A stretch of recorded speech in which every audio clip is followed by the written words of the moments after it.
Glória a Deus, irmãos.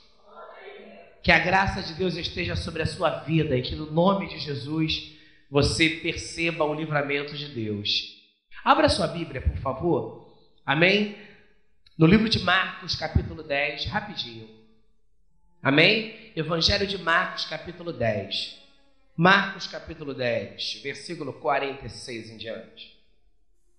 Amém? Terça-feira nós estávamos trazendo uma palavra aqui sobre a vida de Sansão, muito interessante.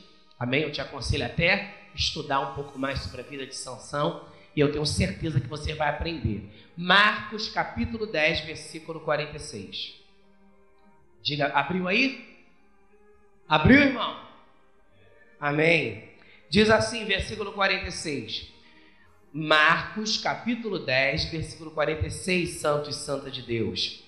Depois foram para Jericó, e saindo ele de Jericó com seus discípulos e uma grande multidão, Bartimeu, o cego, filho de Timeu, estava sentado junto do caminho mendigando. E ouvindo que era Jesus de Nazaré, começou a clamar e a dizer: Jesus, filho de Davi, tem misericórdia de mim. E muitos o repreendiam para que se calasse, mas ele clamava cada vez mais: Filho de Davi, tem misericórdia de mim. E Jesus, parando, disse que o chamassem. E chamaram o cego, dizendo-lhe: tem bom ânimo, levanta-te que ele te chama. E ele, lançando de si a sua capa, levantou-se e foi ter com Jesus. E Jesus, falando, disse-lhe: que queres que te faça? E o cego lhe disse: Mestre, que eu tenha vista. E Jesus lhe disse: vai, a tua fé te salvou. E logo viu e seguiu a Jesus pelo caminho.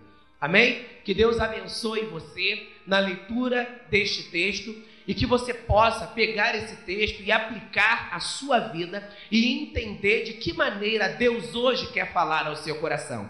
Essa história é muito conhecida, é uma história, podemos assim dizer, que já foi repetida por várias as vezes em cultos, não só aqui, mas talvez em outras reuniões que você possa ter participado. A história do cego Bartimeu tem até, aleluia, um hino na harpa cristã extremamente tradicional. Amém? Jesus, ó filho de Davi, tenha compaixão de mim enquanto para Jericó. Como eu cantei esse corinho, louvado seja Deus, quando eu dirigia trabalho lá em casa e que nós usávamos a harpa. Louvado seja o nome disso. Que lindo, aleluia. De vez em quando eu canto o hino da harpa aqui na igreja no culto de quinta-feira. Graças a Deus.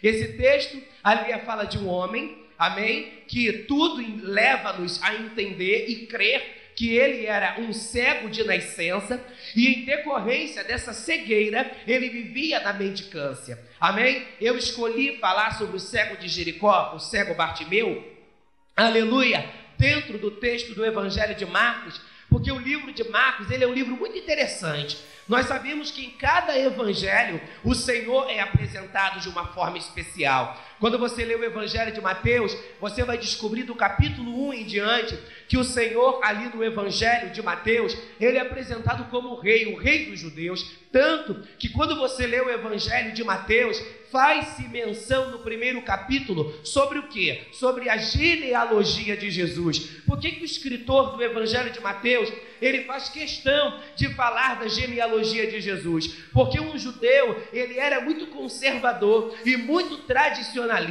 aleluia, e um judeu, ele, para perceber a sua nobreza, aleluia, ele precisava conhecer a sua genealogia, porque conhecendo a sua genealogia, um judeu saberia quais eram as suas origens, aleluia, e se você dentro da árvore genealógica tinha direito a ser rei ou não. Então o Evangelho de Mateus, ele é apresentado de início a genealogia de Jesus, para dar ênfase ao seguinte, que Jesus não era um profeta qualquer, mas que Jesus era o rei dos judeus, o descendente de Davi. Só que você percebe algo muito diferente no Evangelho de Marcos. O Evangelho de Marcos já não se inicia falando da genealogia de Jesus, porque quando você lê o Evangelho de Marcos, você vai ver que o escritor, ele faz menção e dá enfoque à pessoa de Jesus, não como o rei, o poderoso, aquele que está por cima, mas o Evangelho de Marcos, ele apresenta Jesus como servo, o servo sofredor, tanto que o Evangelho de Marcos é o evangelho que tem toda uma peculiaridade, e é um dos evangelhos que mais se fala sobre o princípio do discipulado. E uma das coisas que o escritor do Evangelho de Marcos faz questão é que o discípulo, ele precisa entender que ele precisa servir. Ele veio para servir e não para ser servido. Tanto que no versículo, aleluia, 45 do capítulo 10, olha o que o Senhor Jesus fala: o Filho do Homem não veio para ser servido, mas para servir e dar a sua vida em resgate de muitos. Então no Evangelho de Marcos, Jesus, ele faz questão de se revelar como aquele que está ali para servir, como aquele que está ali para mudar vidas, como aquele que está ali, crianças por silêncio, como aquele que está ali para transformar corações. O que eu quero dizer com esta palavra, levando para o lado de que hoje estamos dando início, aleluia, ao primeiro domingo do mês de agosto, e nós estamos falando sobre a família. Você percebe que o Senhor, ele despojou de toda a sua glória com um princípio para servir. E muita gente pensa que o discípulo é aquele que ouve a palavra do Senhor e propõe segui-lo, mas o discípulo, ele tem que se predispor a viver uma vida abnegada e em completa renúncia. E você percebe dentro dos lares, como a Eliane falou, Satanás está fazendo de um tudo, aleluia, para destruir os lares. E eu tenho percebido que uma das coisas que tem que ser feito dentro de um lar, para que de verdade o Senhor reine, é que precisamos falar menos e ouvir mais. Mas é difícil ouvir. É difícil ouvir. Nós, seres humanos, somos muito tendenciosos. E com toda a humildade do meu coração eu digo isso. Nós, seres humanos, somos muito tendenciosos. E nós sempre buscamos a razão para nós. E quanto mais você busca a razão para você, mais a sua família sofre, mais o seu lar sofre. Então você precisa de verdade seguir os passos de Jesus, buscar de Deus uma grande e excelente sabedoria, para que você saiba lidar com todas as dificuldades dentro da sua casa. Dificuldades, como a Eliane contou, aleluia, relacionada a um problema de saúde, dificuldades, como já vimos outras pessoas testemunharem aqui na igreja, outras vezes problemas de cunho financeiro, aleluia, que é também um grande problema dentro de casa. Um outro desafio também que precisamos saber superar e saber conter, aleluia, a nossa vaidade, o nosso ímpeto, é no que está relacionado à criação dos filhos, aleluia. Então, para termos um lar abençoado e uma vida solidificada na presença do Senhor, não basta sabermos o que é certo e o que é errado, porque Salomão, ele sabia o que era certo, mas ele optou por um caminho errado. Então não basta você dizer: eu tenho 30 anos de casado, eu tenho 10 anos de casados, ou eu tenho uma vida extremamente sublime, aleluia, imatura, no que está relacionado à vida em família. Não, para que a sua família esteja na bênção de Deus, você precisa estar orando pela sua casa, orando pelo seu lar e procurando perceber qual é a área que Satanás está tentando entrar para minar a sua vida. Porque, como a Eliane disse, Satanás, ele não se apresenta com uma bandeira: eu sou capeta e eu vim como diabo diabo para arruinar a tua vida. Ele sempre se manifesta de uma maneira sorrateira, de uma maneira quase que se não dá para perceber. Quando você percebe, ele já fez uma grande arruaça e já desgraçou a tua vida. Então, enquanto esta palavra está sendo pregada, você vai colocar a tua casa nas mãos de Deus e vai começar a santificar a tua casa, vai começar a santificar a tua vida, para que no nome de Jesus você saia dessa situação de amuado, abatido, entristecido, e passe a entrar por essas portas para cultuar ao Senhor de cabeça erguida, celebrando ao Senhor que a tua família pertence ao Deus Todo-Poderoso. Aleluia! Que a sua família pertence ao Deus Todo-Poderoso. E esse texto do cego Bartimeu, ele é muito interessante, porque, como eu disse, aleluia, provavelmente ele era um cego de nascença. E a Bíblia fala sobre uma tradição. Os pais, antigamente, dentro dessa tradição e dentro desse contexto, eles eram extremamente conservadores, tradicionalistas e até um pouco injustos. O pai, aleluia, ele valorizava muito o nascimento de um filho, o nascimento de um varão, aleluia. Um filho, dentro desse contexto na sociedade, ele era extremamente importante. Então, você nos tempos de Jesus vai encontrar muitos vivendo na mendicância. Sabe por que nos tempos de Jesus você vai encontrar muitos vivendo na mendicância? Porque quase sempre, quando, aleluia, nascia numa família uma criança deficiente físico, era muito comum os pais desistirem dos filhos. Era muito comum isso. Então, na maioria das vezes, louvado seja Deus, cresciam e os pais não sustentavam mais, lançavam na sarjeta, lançavam na mendicância, louvado seja Deus. Então você vai perceber nos tempos de Jesus, muitas pessoas deficientes físicas vivendo na mendicância. Sabe por quê? Porque quase sempre, aleluia, uma pessoa deficiente física sofria uma grande rejeição. Então, aleluia, como ficava condicionada a vida de um deficiente físico? Aleluia, condicionada à mendicância. Então esse texto fala que esse cego estava onde? Mendigando. E outra coisa que acontecia, louvado seja Deus, a sociedade, ela era muito injusta. Então quando, aleluia, se via um deficiente mendigando, por mais cruel, aleluia, que você ache, o que eu vou contar é uma realidade, aleluia. Quando se via nas praças, nas ruas e nas vielas um mendigo, sabe o que se fazia com aquele mendigo? Batia naquele mendigo, maltratava aquele mendigo. Por isso que você vai perceber nesse texto que esse cego Bartimeu, ele andava, aleluia, com uma capa, e essa capa era quase que inseparável. Sabe por quê? Muita gente pensa que ele usava essa capa por causa da friagem. Não, ele usava aquela capa para que de uma certa maneira ele pudesse se proteger dos maus tratos.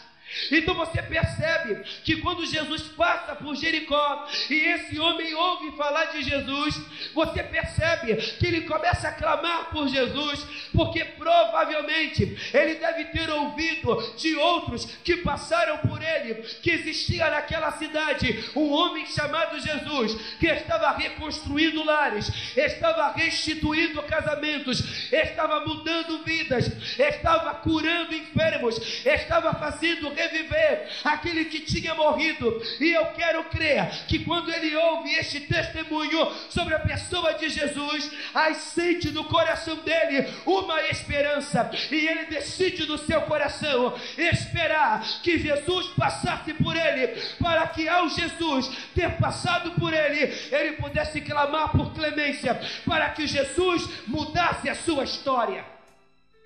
E a Bíblia diz que ele clama por Jesus. E quando ele clama por Jesus, ele deixa bem claro: Jesus, filho de Davi, tem compaixão de mim. Sabe por quê, irmãos? Esse cego Bartimeu, ele fez essa declaração: Jesus, filho de Davi. Jesus não era filho de Davi. Então por que esse cego Bartimeu, ele faz essa declaração com tanta excelência? Jesus, filho de Davi, tem compaixão de mim. Usava-se esse termo para dizer que Jesus era filho de Davi. Por quê? Porque Jesus era da descendência de Davi. E não era qualquer um que sabia dessa verdade.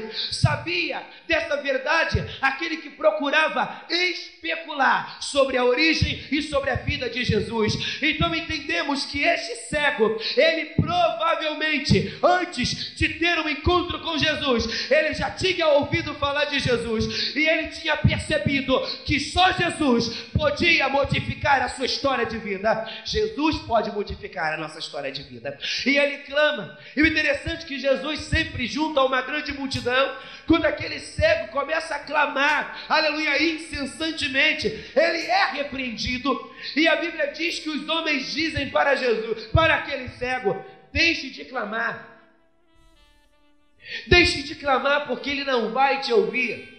Talvez aqueles homens disseram para aquele cego: deixe de clamar, porque talvez aquele cego, ou melhor, aqueles homens, quando falaram para aquele cego: deixe de clamar, talvez eles olharam para aquele cego dentro dessa visão: é mais um miserável para que Jesus cure. Ele é um dos últimos da fila. Antes dele, tem muitos para serem curados. Então pare de clamar. Em outras palavras, talvez não vai dar tempo para que o mestre te cure. Ou talvez os homens repreenderam aquele cego para que aquele cego parasse de clamar, porque com certeza algum daqueles homens poderia ter sido um que no passado já tinha passado por aquele cego e o maltratado. Mas a Bíblia diz que mesmo Jesus, cercado por aquela multidão, ele ouviu o clamor daquele cego. Talvez isso aqui é uma questão de especulação pessoal. Talvez, fisicamente falando, Jesus possa até não ter ouvido aquele cego, porque grande era a multidão que estava junto com Jesus. Mas dentro do mundo espiritual, pelo poder da revelação, Jesus percebeu que as proximidades havia um homem de fé, e um homem que estava investindo tudo em Jesus, e que acreditava que Jesus podia mudar a sua sorte. E a Bíblia diz que Jesus dá ordem para os discípulos: vá pegar este homem. Aleluia, Jesus se coloca diante daquele homem. E olha que declaração linda.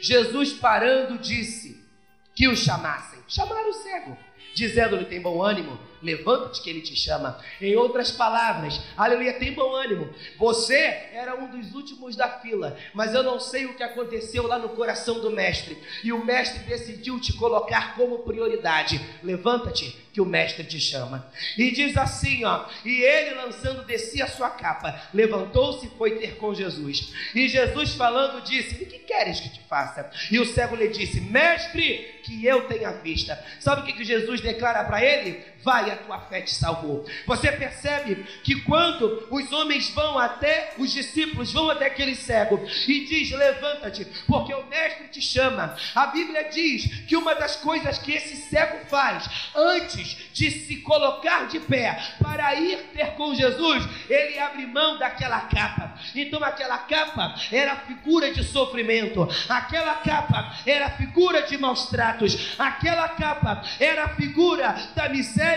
e da desgraça que perdurava sobre a sua vida. Quando ele se levanta e propõe em seu coração seguir a Jesus, ele abre mão daquela capa, ou seja, ele percebe que ao se encontrar com Jesus, a sua miséria seria sanada, a sua tristeza seria aniquilada, e a sua desgraça, de uma vez por todas, seria lançada do mar do esquecimento. O que queres que eu te faça? Senhor, que eu tenha vista. O Senhor disse para ele: vai, a tua fé te salva. Ele declara para o Senhor, aleluia, o que ele precisava, e o Senhor diz para ele: vai, a tua fé te salvou. Você pode receber essa palavra? Vai, a tua fé te salvou. Você pode receber essa palavra? Vai, a tua fé te salvou. Oh, você pode receber esta palavra, vai, a tua fé te salvou. Então, em nome de Jesus Cristo, abra mão da sua capa. Mas pastor, capa, aleluia, quando se fala de capa na Bíblia, aleluia, quase sempre fala-se de alguém, aleluia, que se reveste de uma máscara. Nem sempre. Esse cego não tinha nenhuma máscara. Pelo contrário, esta capa era a figura de que ele se protegia do mal e ele não estava satisfeito com o mal que perdurava sobre a sua vida. Então, eu tenho certeza que alguma coisa te incomoda na tua vida. Eu tenho certeza que alguma coisa te incomoda com a tua vida. Eu não acredito que você se olha no espelho e diz: eu estou contente com tudo, eu estou satisfeito com tudo e eu tenho uma paz completa e absoluta em todas as áreas da minha vida. Eu tenho certeza que não é bem assim que as coisas acontecem. Talvez você é bem sucedido numa área e talvez em uma outra área você é um pouco atrapalhado. Talvez em uma área da tua vida você é uma bênção e talvez em alguma outra área da sua vida você não pode dizer que você é uma bênção. Então lance a tua capa e vá ao encontro da pessoa de Jesus Cristo. Como diz os Salmos: levantai-vos, ó portas, porque já vem entrando, já vem chegando o Rei da Glória. E quando o Senhor, ele se apresenta como o Rei da Glória, ele se apresenta para anular e para desfazer toda e qualquer obra do diabo. Muitas das vezes não sabemos, mas às vezes somos vítimas de obras de feitiçaria. Às vezes não sabemos, mas às vezes somos vítimas, aleluia, de olho grande. Às vezes somos vistos, aleluia, como alguém que está ali invejando a tua vida. Que é isso, pastor? Então daqui a pouco você vai estar dizendo, aleluia, que eu vou precisar passar por um descarrego. Nada contra os nossos irmãos da Universal, mas eu quero dizer para você que Satanás a todo tempo está se levantando para lançar dardo contra a tua vida. É o vizinho que te persegue, é o macumbeiro que não foi com a tua cara e colocou o teu nome na boca de um sapo, é alguém que por trás dos bastidores está fazendo a tua caveira e com isso você tem vivido dia após dia momentos de aflição. É uma capa, abra mão desta capa e viva no plano de Deus uma vida refrigerada, que como e vitoriosa na presença do Senhor. Quando você, como discípulo, se propõe seguir os passos do Senhor, Ele renova todas as suas esperanças e Ele te faz viver segundo os planos dEle. Abra sua Bíblia no livro de Provérbios, capítulo 20, versículo 5, por favor, se você puder. Provérbios, capítulo 20, versículo 5. Quando você, como discípulo, propõe em seu coração seguir os passos de Jesus. Provérbios, capítulo 20, versículo 5. Ele traz para você um direcionamento. Provérbios, capítulo 20, versículo 5 diz assim: como as águas profundas é o conselho no coração do homem, mas o homem de inteligência o trará para fora. Como águas profundas é o conselho no coração do homem, e o homem de inteligência o trará para fora. Você percebe, aleluia, algo de muito excelente no escrito do livro dos Provérbios. Porque o livro de Provérbios, ele é um livro aplicativo e ele é um livro prático. Bendito seja Deus. E qual é a excelência, aleluia, do livro de Provérbios? Salomão, ali ele está nos instruindo a ter uma vida saudável na presença do Senhor. Tanto que você percebe no primeiro capítulo do livro do Provérbios, o escritor fazendo menção do seguinte, que o princípio da sabedoria é o temor do Senhor. E o que é temer a Deus? É obedecer a Deus. Você percebe que no livro de Provérbios, Salomão, ele dá muitos conselhos para a juventude, aconselhando os jovens a fugir da mulher, aleluia, adúltera, a fugir da mulher da sua mocidade. Ou seja, Salomão está expressando ali tudo aquilo que ele estava vivendo e como ele precisava se portar na presença do Senhor. Então Provérbios é o escritor fazendo declaração de forma gritante que precisamos obedecer a Deus, que precisamos ter uma vida saudável na presença de Deus. Então, quando o discípulo em Deus, ele dá para você um novo direcionamento e ele faz com que aconteça dentro de você uma metamorfose, uma mutação espiritual. Você começa a experimentar de mudança de vida. Eu acho muito legal quando uma pessoa aceita Jesus e a ficha cai e ele reconhece que perdeu muito tempo e ele propõe em seu coração recuperar o tempo perdido. Eu fico muito feliz com isso. O cara que não gostava de estudar, aceita Jesus, é impactado pela mensagem, decide estudar. É aquele varão, aquela varoa que foi muito maltratado, muito humilhado lá fora, sempre foi visto como ovelha negra, como aquele que não prestava nada, e ao ter aceitado Jesus, Deus faz uma mudança na sua vida, e ele percebe que Cristo está investindo nele, e que ele tem valor, e ele decide recuperar o tempo perdido. Ele sai daquela condição de coitado e de pobrezinho, e ele se torna grande na presença do Senhor. É muito interessante isso, quando de verdade o Evangelho nos impacta de tal forma que propomos a sair da vida em que vivemos para mudar de vida completamente. Você percebe, louvado seja Deus, que quando o homem ele é impactado e ele decide viver o plano de Deus, tudo na vida dele se faz novo. Agora tem aquele tipo de pessoa que ele aceita Jesus, é como aquela peça que foi apresentada domingo. Ele aceita Jesus, mas ele não experimentou de um perfeito impacto. Então ele aceita Jesus e ele continua dependendo completamente dos outros. Ele aceita Jesus, mas ele está sempre dependendo da oração dos outros.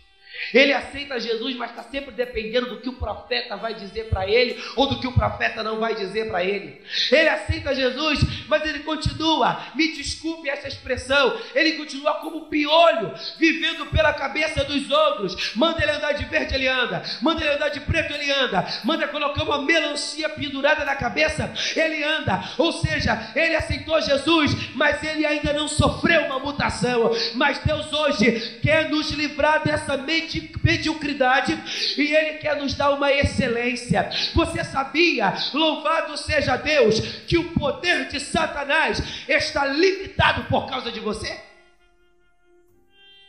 A Bíblia fala no livro de Efésios que Satanás habita nos ares, como principados, potestades e hostes espirituais da maldade.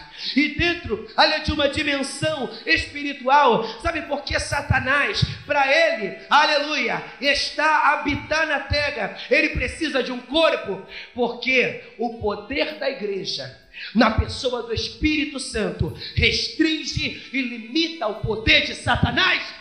Então você precisa, irmãos, deixar de ficar atribuindo glória e honra a Satanás. E você precisa entender que Deus te deu um governo. Sabe qual foi o governo? Você lá fora era cauda, mas aqui em Cristo eu te faço cabeça. E como cabeça, você precisa usar a inteligência, você precisa usar a sabedoria, para que você desfrute do melhor e tenha uma vida de vitória na presença do Senhor.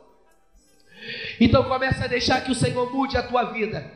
Começa a deixar que o Senhor modifique, aleluia, a sua vida. Eu estava falando aqui no início, antes de entrar na palavra, sobre a vida de Gideão. Gideão foi um homem que pediu sinais a Deus. Mas Gideão, ele pediu sinais a Deus porque ele era um cara inseguro, louvado seja Deus. E eu disse aqui no início, antes da palavra, que nós não devemos ser inseguros. É um fato, nós não devemos ser inseguros. Mas uma coisa é saber que você não deve ser inseguro, e outra coisa é você superar a insegurança. E de alguma maneira, louvado seja Deus, nós estamos sempre inseguros com alguma coisa. Como quem diz assim, você está sempre meio que desconcertado diante de uma situação. Por quê? Aleluia! Você é Deus? Não. Você sabe sempre das coisas antes delas acontecerem? Não. Às vezes o Senhor até fala conosco, mas perdoa-nos, Senhor. Nem sempre captamos a mensagem de Deus e entendemos. Então, de vez em quando, nos vemos meio que desconcertados. Por quê? Porque somos pegos diante de uma situação. Essa situação que Eliane mesmo contou. Louvado seja Deus. Está o Léo e o Mário lá brigando lá na sala. Louvado seja Deus. Para de brincar, crianças. Estão lá brincando. Eu estou lá deitado no quarto. Bendito seja Deus. Daqui a pouco a chapa esquenta. Aleluia. E Eliane abre a porta, porque eu estou lá fechado. Eles estão lá brigando e eu estou fechado no quarto vendo televisão. Aleluia. Bendito seja Deus. Daqui a pouco a Eliane abre a porta. Aleluia, do quarto. Henrique faz uma oração pro Marley. E eu estava vendo até um filme. Aí eu falei assim para Eliane. Ah, não, peraí, deixa eu dar comercial. Eu falei mesmo. Eu não estava por dentro do manto de mistério do que estava acontecendo. E eu falei, bota ele deitado aqui do meu lado, louvado seja Deus, daqui a pouco eu oro por ele. Bendito seja o nome do Senhor. Mas foi uma situação que nos deixou meio que desconcertados. Onde que saindo de um culto tão maravilhoso como foi o de domingo, nós passaríamos por uma situação de, no dia seguinte, de manhã cedinho, ter que correr com uma criança para o hospital. Então tem certas situações que nos deixam desconcertados. E muitas das vezes, até diante da presença do Senhor, ficamos meio que desconcertados. Mas porque às vezes, diante da presença do Senhor, ficamos meio que desconcertados? Porque nem sempre, de imediato, Alex, ao ouvirmos a voz de Deus, nem sempre discernimos e compreendemos a vontade do Senhor. Às vezes você fica batendo cabeça para entender a vontade do Senhor. Algo semelhante ao que aconteceu com Samuel. Eli estava em queda na presença do Senhor. Ele havia perdido a visão de Deus. E Deus precisava restaurar aquele tempo em que Eli julgava, aleluia, a nação de Israel. E Deus viu o coração de Samuel. E Deus percebeu que Samuel era um homem que poderia ser investido. E a Bíblia diz que Deus brada ao coração de Samuel. Samuel? Louvado seja Deus. Samuel? Louvado seja Deus. Só falta ele olhar para cá agora. Aleluia! Criança que tem nomes bíblicos, louvado seja Deus, quando eu passo por essas situações. Aleluia! Samuel. E Samuel ficou meio que cismado com aquela voz. E ele vai até Eli. Estás me chamando? Não. Louvado seja Deus. Talvez se eu estivesse no lugar de Eli, eu ia falar para ele, não, desligado, eu não estou te chamando não, vou para o teu quarto e vai dormir. Louvado seja o Senhor. E a Bíblia diz que Samuel vai lá novamente. Estás me chamando? E Eli, sendo alguém que, mesmo já tendo perdido a visão de Deus, tinha experiência. E pela experiência que ele tinha, ele percebeu que alguma coisa estava acontecendo. E ele deu um conselho para Samuel. Vai, volta para o teu aposento.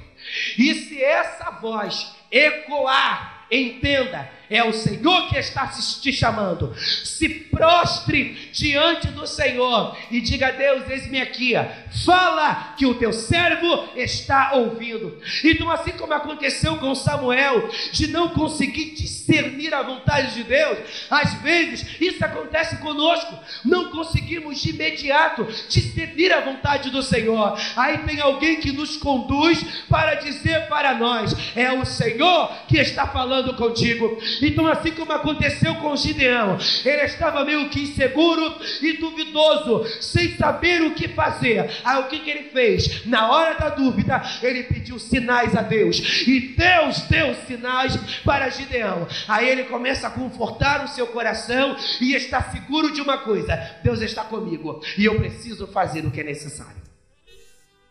E outra coisa que precisamos entender para a gente fechar esse momento, que quando o discípulo e você se dispõe a entrar no plano de Deus, você precisa entender que quando discípulo, você precisa ouvir o seu discipulador e não os outros. O seu discipulador é o Espírito Santo. Seu discipulador é o pastor da igreja. O seu discipulador é o seu líder. Por que você, quando discípulo, precisa ficar bem ligado a quem dar ouvidos?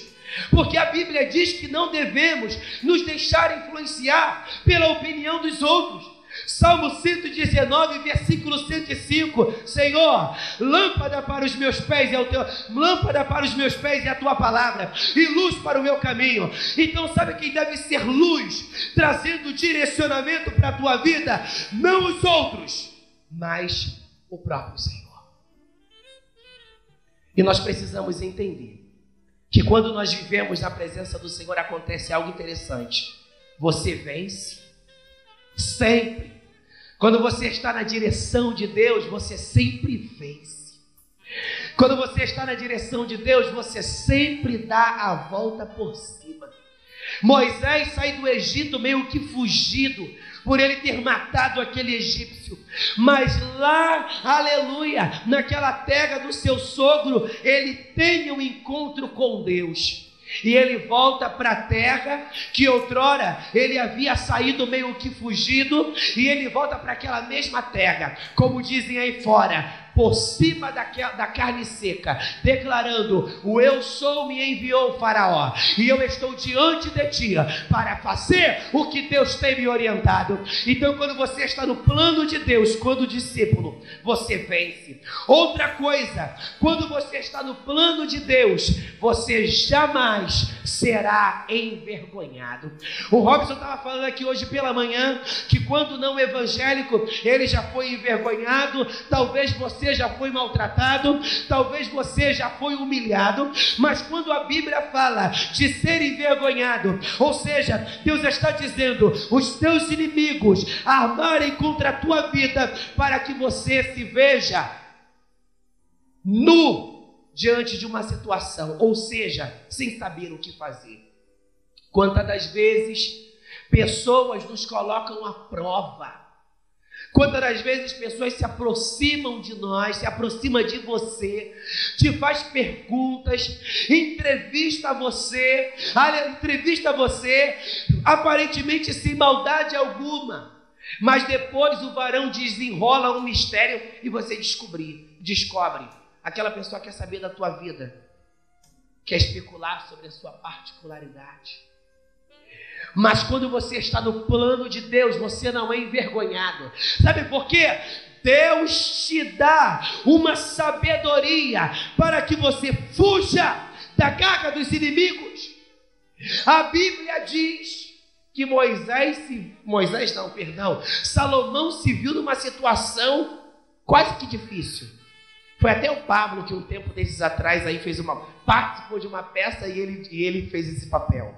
Salomão é posto à prova, né? Aleluia! 2 mulheres, 2 crianças. De repente, 2 mulheres e uma criança só. É meu, é meu, é meu, é meu, é meu. E Salomão, de quem é a criança? Na mesma hora, o varão brada na vida dele, ele desenrola aquele mistério. Amém. Eu vou descobrir quem é a mãe agora. Pega uma faca, uma foice, espada, sei lá o que. Vamos cortar essa criança no meio e vamos dividir um pedaço para cada uma. Aí a verdadeira mãe, passiva, cheia de misericórdia, não. Para ver o meu filho morto, então eu prefiro que você dê o meu filho para que esta mulher crie. Na mesma hora, Salomão discerniu o mistério. Aleluia, essa oprimida não é a mãe não, é essa passiva. Aleluia. Então, quando você está no plano de Deus, você se vê em situações que você fica desconcertado, mas Deus não te deixa envergonhado, como Narahácia. Deus não te deixa envergonhado.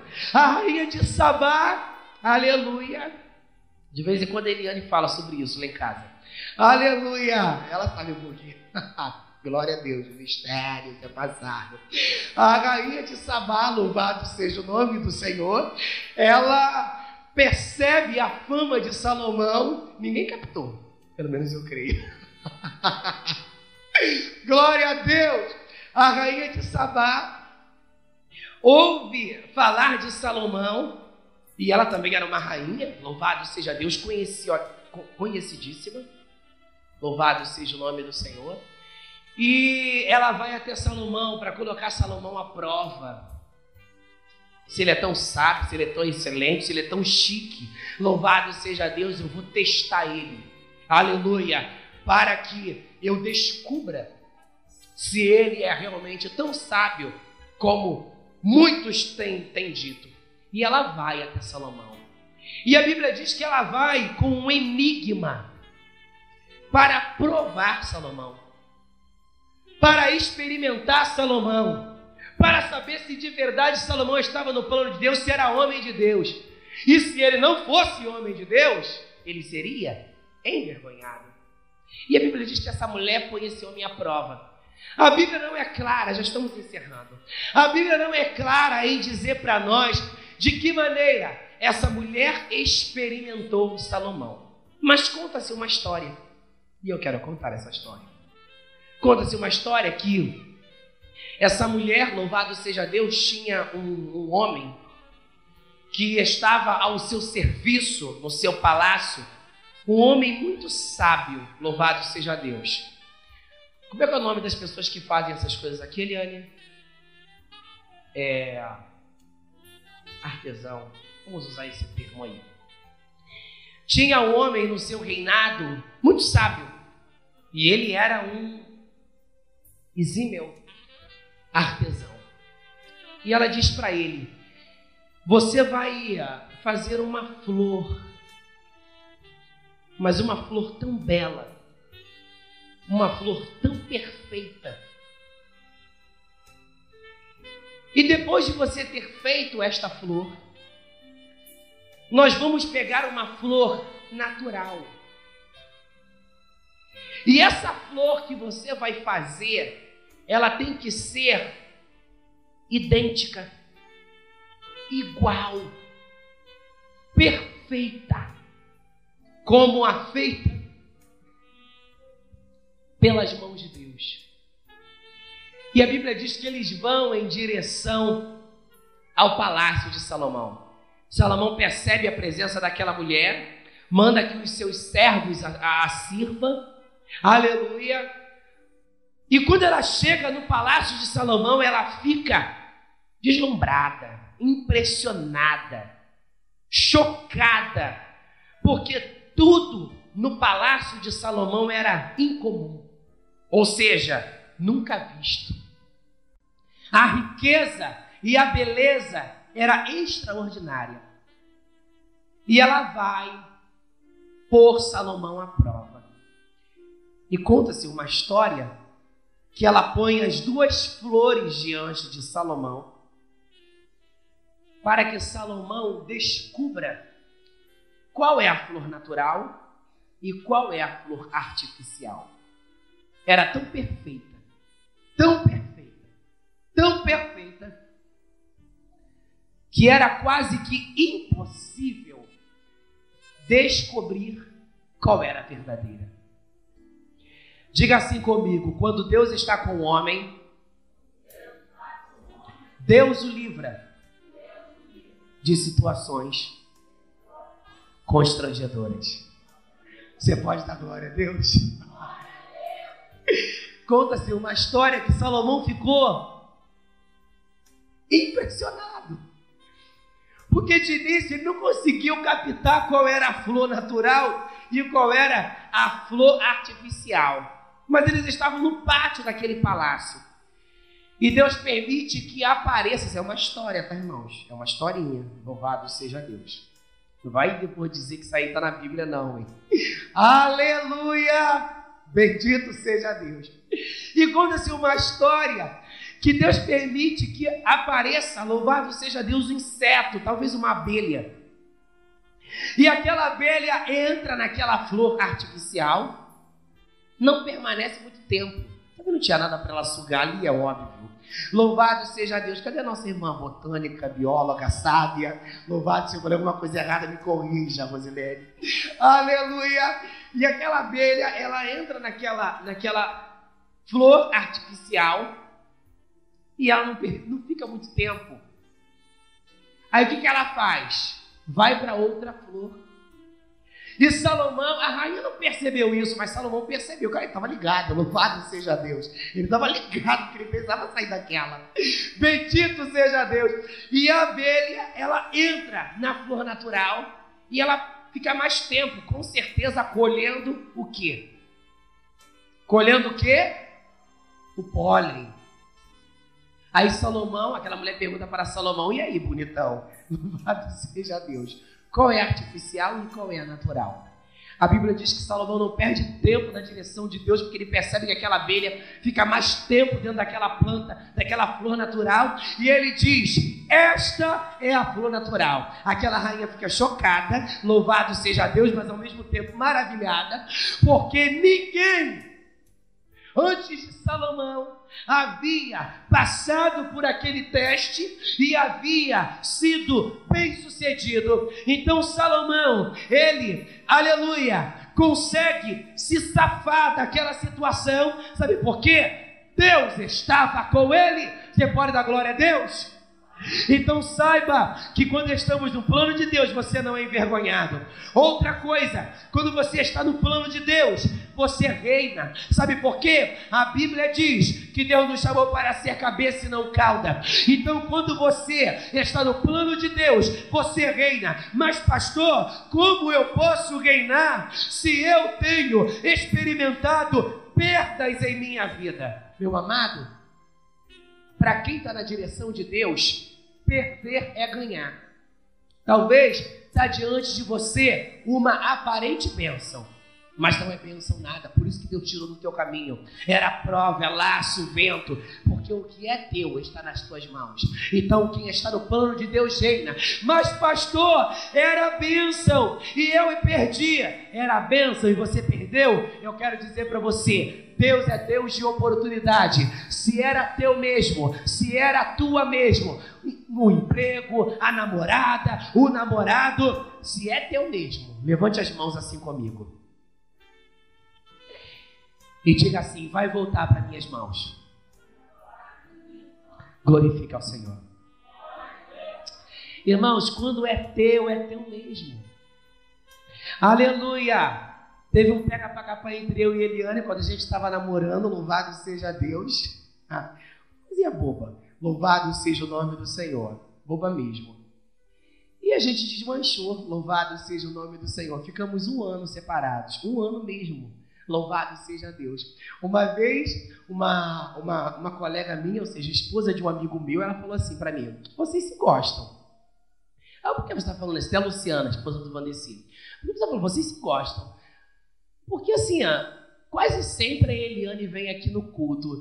E eu já percebi que quando a Eliane chega na igreja, você fica desconcertado.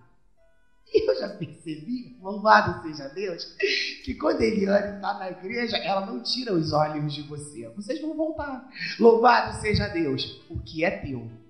É teu mesmo. Você pode dar glória a Deus, meu querido? Outra coisa, penúltimo, para a gente fechar. Quem está no plano de Deus não se precipita.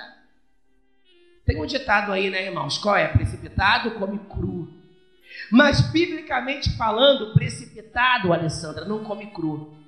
Levando pelo exemplo de Saul, que foi um homem precipitado, sabe o que acontece com quem se precipita?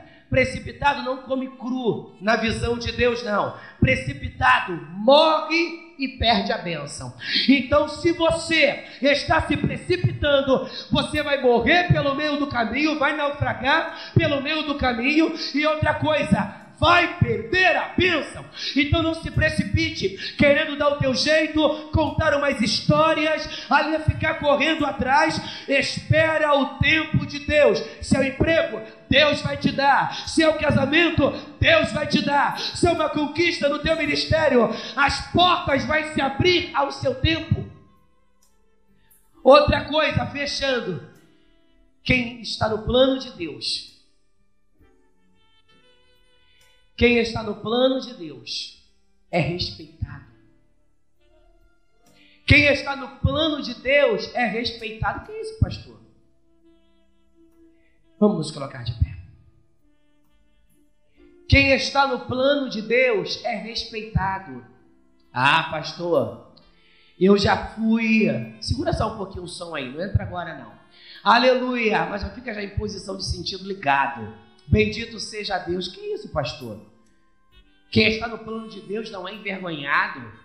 Eu tenho certeza que eu estou no plano de Deus, mas eu já fui motivo de chacota. Ah, eu já fui escarnecido. Eu já fui zombado.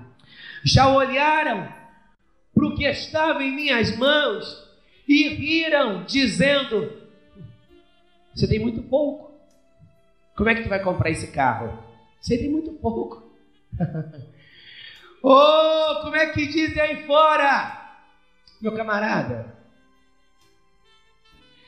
Aquela varoa é muita areia para o teu caminhão. Louvado seja Deus. Em outras palavras, dizendo: cara, real, você não vai conseguir isso não. Transfere isso para a realidade da tua vida. Meu amado, quem está no plano de Deus é respeitado. Sabe por quê? Porque você conquista o respeito em decorrência da bênção de Deus que há sobre a sua vida. Isaac conquistou esta bênção, louvado seja Deus, junto aos filisteus. Sabe por quê? A prosperidade do Senhor estava sobre a sua vida, e quanto mais tentavam usurpá-lo, quanto mais tentavam, aleluia, maltratá-lo, mas existia uma promessa, e Isaac creu, e ele cavou poços, os poços que os filisteus haviam tapados no tempo do seu pai. Ele abriu poços, e Deus foi sendo abundante na vida dele, e os inimigos foram percebendo que Deus era na vida de Isaac. Quem está no plano de Deus é respeitado. Você pode até enfrentar dificuldades agora, do descrédito, da falta de respeito, mas se Deus é contigo, estas mesmas pessoas que menearam a cabeça contra a tua vida, estas mesmas pessoas que escarneceram de você, se Deus é na tua vida, você vai conquistar o respeito, e querendo estas pessoas ou não, elas vão ter que aplaudir ao Senhor pela tua vida, e elas vão ter que dizer: outrora eu não cria nele, outrora eu não cria nela, mas hoje eu tenho que dar a minha mão para a palmatória. Sabe por quê? Porque eu tenho visto a mão do Senhor sobre a vida daquele homem, eu tenho visto a mão do Senhor sobre aquele casamento, eu tenho visto a mão do Senhor sobre aquela casa. Nós vamos orar ao Senhor nessa noite. Como Narabrassuri cantarácia, Olebadarabassuri cantarábia. Quem vive no plano de Deus reina. Quem vive no plano de Deus vence. Quem vive no plano de Deus não se precipita. Quem vive no plano de Deus não é envergonhado. Creia no favor do Senhor. E agora você vai colocar a sua família nas mãos de Deus. Você vai colocar a sua família nas mãos de Deus nesta noite. Feche os seus olhos e nós vamos orar. Aleluia. Abre o som aí do teclado, começa a tocar em um acorde espiritual, e nós vamos orar ao Senhor. Feche os seus olhos. Cego Bartimeu. Jesus, filho de Davi, tem misericórdia de mim, tem misericórdia de mim, Senhor. Vai, vai, vai, a tua fé te salvou. Colobrassuri cantarácia. Oh, você está frio na tua vida amorosa. Está faltando aquele tchan na tua vida amorosa. Peça a Deus nesta noite. Oh, está difícil o teu relacionamento com os teus irmãos. Está difícil o teu relacionamento com teus pais. Coloca nas mãos do Senhor em que consiste a tua ira. Oh, começa a orar ao Senhor. Você não está sabendo lidar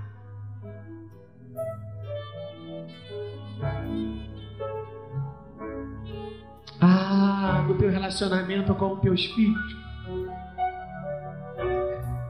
Oh, meu querido, peça sabedoria a Deus, Pai. Peça sabedoria a Deus, Mãe. Em nome de Jesus. Enquanto há vida, há esperança. Que negócio é esse de pensar que pau que nasce torto, morre torto? Não.